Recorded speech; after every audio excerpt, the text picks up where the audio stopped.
જય શ્રી રામ બધાને ભૂલ્યા વગર હનુમાન જન્મોત્સવના દિવસે આ વસ્તુઓ ઘરે લઈ આવો. દરેક સમસ્યામાંથી મુક્તિ મળશે, કર્જ દૂર થશે, આખું વર્ષ કૃપા મળશે. જો તમે જીવનમાં સમસ્યાઓનો સામનો કરી રહ્યા છો અથવા દેવાના બોજ હેઠળ દબાયેલા છો તો હનુમાન જન્મોત્સવના દિવસે કેટલાક ખાસ ઉપાયો અજમાવી જુઓ. વાસ્તુશાસ્ત્ર અનુસાર જો તમે હનુમાન જયંતિના દિવસે તમારા ઘરમાં હનુમાનજીની મૂર્તિ કે ચિત્ર લાવો છો તો તે ખૂબ જ શુભ માનવામાં આવે છે. પરંતુ ધ્યાનમાં રાખો કે તમારે હનુમાનજીની એવી મૂર્તિ લાવવી જોઈએ જેમાં તેઓ બેઠા હોય કે ઊભા હોય.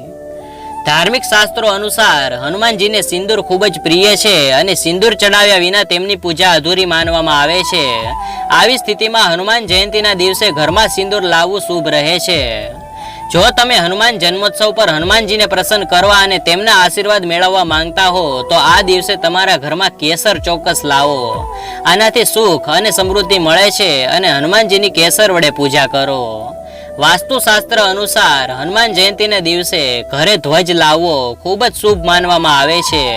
એ પણ ધ્યાનમાં રાખો કે આ ધજા ઘરની છત અથવા મુખ્ય પ્રવેશદ્વાર પર લગાવવી જોઈએ. ધાર્મિક માન્યતાઓ અનુસાર હનુમાનજીને લાલ રંગ ખૂબ જ પ્રિય છે અને જો તમે તેમને પ્રસન્ન કરવા માંગતા હો તો હનુમાન જયંતિના દિવસે ઘરમાં લાલ ફૂલો લાવવા જોઈએ અને તેનાથી હનુમાનજીની પૂજા કરવી જોઈએ.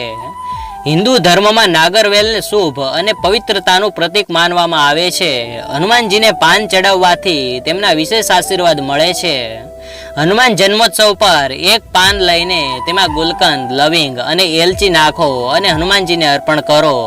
આ સાથે શ્રીરામ જય જય રામનો જાપ કરો. આ ઉપાય અપનાવવાથી તમારી બધી ઈચ્છાઓ ચોક્કસ પૂર્ણ થશે. અહીં આપેલી બધી માહિતી સામાજિક અને ધાર્મિક માન્યતાઓ પર આધારિત છે. ડિવોશનલ હિસ્ટ્રી ચેનલ આની પુષ્ટિ કરતું નથી. આ વિડીયો આપને પસંદ આવ્યો હોય તો લાઈક, શેર અને ચેનલને સબસ્ક્રાઇબ જરૂર કરજો.